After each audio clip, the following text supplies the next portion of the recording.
네, 우크라이나 상황을 좀 더 자세히 알아보겠습니다.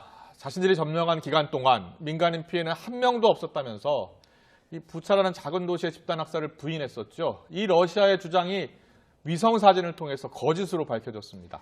국제사회가 추진하고 있는 푸틴 러시아 대통령의 전범 재판 회부는 현실이 될 수 있을지도 주목됩니다. 국제부 호준석 기자 나와 있습니다. 어서 오세요. 어서 오십시오. 안녕하십니까? 네, 안녕하십니까. 전 세계가 분노하고 있습니다. 우크라이나 도시 소도시에서 민간인 치신 수백 구가 발견이 됐지 않습니까? 네. 예. 그런데 이게 러시아가 부인했는데 지금 위성 사진을 통해서 확인됐다는 게 어떤 내용입니까? 미국 뉴욕 타임즈가 위성 사진과 영상을 정밀하게 분석했습니다. 아, 예. 3월 19일하고 21일 이때 러시아군이 점령하고 있을 때입니다. 부차를. 이때 네. 찍은 위성 사진에 이 거리에 예. 검은 물체들이 거리에 이렇게 방치되어 있는 것이 위성 사진에 찍혔습니다. 근데 그때는 몰랐죠, 이게 뭔지. 그냥 무엇인지. 검은 물체니까 예. 식별을 못했습니다. 야블론스카 거리거든요, 저희가 지금. 예. 네네. 근데 이제 수복한 다음에 러시아군이 3월 30일에 퇴각했고 수복한 다음에 들어가서 그 거리의 영상 사진을 찍어 보니까 그 검은 물체가 바로 그 민간인들의 시신이 방치되어 있었던 것이었습니다. 네. 이것 말고도 이제 몇 건이 더 이런 식으로 확인이 됐습니다. 네. 근데 그 전에 이제 유엔 주재 러시아 대사 네벤지아 대사가 예. 이게 자기들을 30일 날 나가는데 그 후에 조작한 거다 이게 이 사진들이 예. 영상들이라고 주장을 했었거든요. 음. 근데 이제 거짓으로 밝혀진 것이죠.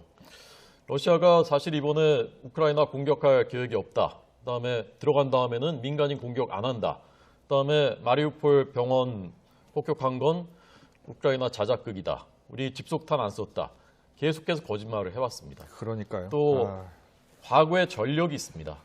예. 2000년 체첸 내전, 네. 2010년 이후에 시리아 내전에서 잔혹한 전쟁 범죄에 저질렀었고 더 거슬러 올라가면 2차 세계대전 때 나치 독일이 행했던 만행 못지않게 옛 소련군도 독일에 들어가서 민간인 상대로 끔찍한 범죄를 저질렀었습니다. 예. 네. 이런 것들 다 국제사회가 기억하고 있는 것이죠. 그렇군요. 자, 지금 이 러시아군의 공격을 받고 민간인들이 무차별 지금 살해가 됐고 집단 매장된 그 상황을 지켜보는 우크라이나 국민들은 지금 어떤 마음이 들까요? 우리 최결 교수님이 아침에 직접 전화를 해보셨다고 하네요. 네. 지금 뭐 알려진 것보다 더 심합니다. 어린아이들까지도 무차별로 이렇게 학살했다고 하네요. 그러니까 이제 말씀하신 대로 이게 조작이라고 하는데 증언이 너무 많거든요. 그러니까요. 그러면 예. 모든 주민들을 다 공모해서 이렇게 거짓 증언을 그게 가능한가? 서방 언론들이 여러 개 권위 있는 매체들이 거기에 다 속는다는 게 가능한가? 이제 그건 상식적인 얘기고요. 예.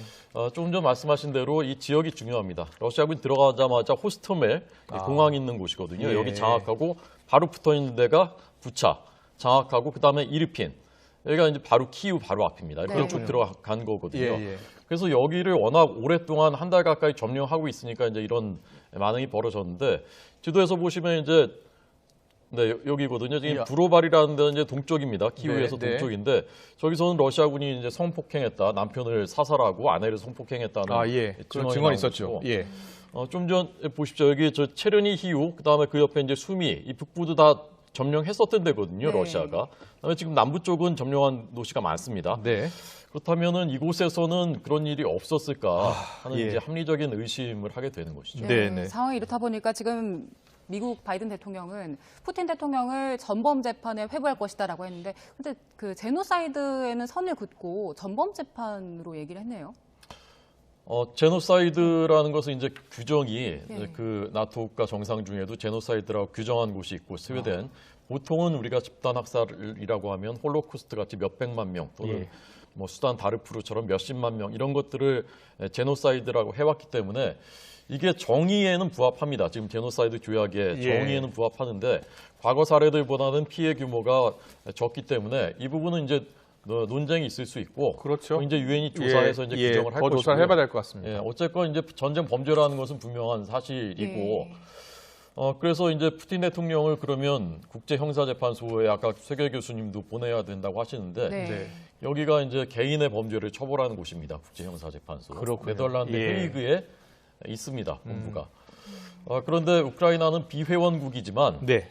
자기 땅에서 벌어진 일이기 때문에 조사를 요구하면 ICC가 이제 조사를 할 수 있습니다. 네네. 그리고 기소도 할 수 있습니다.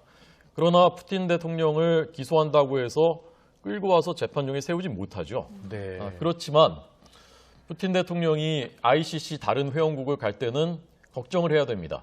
거기 갔을 때 내 심정이 인도되지 않을까? 그리고 퇴임한 이후에 또는 실각한 이후에 새로운 정권이나 다른 사람들이 푸틴의 심정을 ICC로 인도할 가능성도 있습니다. 그렇군요. 그러니까 개인의 입장에선 사실 큰 심리적인 압박이고 네. 굉장히 기분이 좋지 않을 겁니다. 알겠습니다. 앞으로 전망을 좀 간단히 좀 짚어주세요. 우크라이나 네. 전쟁 자체가 새로운 국면에 접어들었다고 하거든요. 어떻습니까? 오늘 국내외 주요 신문들 대부분 일면 톱이 이 기사였습니다. 네. 국제사회 여론이 비등하고 있는 것이죠. 협상 진행되기가 사실 쉽지 않아진 상황이고 서방도 굉장히 격앙돼 있는 상태고요.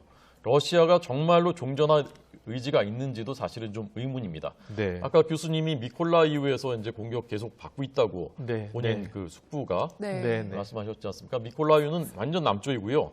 이 돈바스하고 많이 떨어져 있는 그렇군요. 이쪽 이 서부 지역입니다. 네. 네. 미콜라이우, 오데사 다 공격받고 있다는 게 그러면 러시아가 정말 종전할 의지가 있는 것인가에 대해서 의문을 갖게 되는 것이고요. 네. 오늘 이제 주목할 만한 발언이 바로 저건데요. 푸틴 독트린 설계자라고 알려져 있는 현직 러시아의 고위 관료입니다. 러시아는 패배를 감당하지 못한다. 지고 있다고 느끼면 위기가 더 고조될 것이다. 그래서 이제 영국과의 인터뷰인데요. 영국 예. 그 언론이 그러면 핵 사용이나 우크라이나 밖에서의 전쟁도 배제하지 못한다는 얘기냐라고 물어보니까 그렇다라고 답했습니다. 그다음에 이제 서방의 최고의 푸틴 전문가라는 사람인데 이 사람은 피오나 힐입니다. 이 사람은 푸틴은 우크라이나 위협을 아예 없애려고 한다. 함락에서 대학살 절멸로 목표를 이동하고 있다. 이런 발언을 했고요. 오늘 러시아 관영 매체 리아 노보스티 통신 여기서는 칼럼을 하나 실었는데 이 칼럼 내용이 우크라이나 일반 국민들도 나치즘의 공범이기 때문에 처벌해야 한다. 이런 내용의 전문가 칼럼을 한 철학 교수라고 하는데요. 실었습니다. 파문이 확산되고 있고 우려되는 것이 많은 상황입니다. 네. 일단 앞서 말한 그 핵사용 가능성 이런 전망은 다 틀렸으면 좋겠고요. 민간인들 학살은 진짜 특히 어린이, 여성, 노인 더 이상 없어야 될 것 같습니다.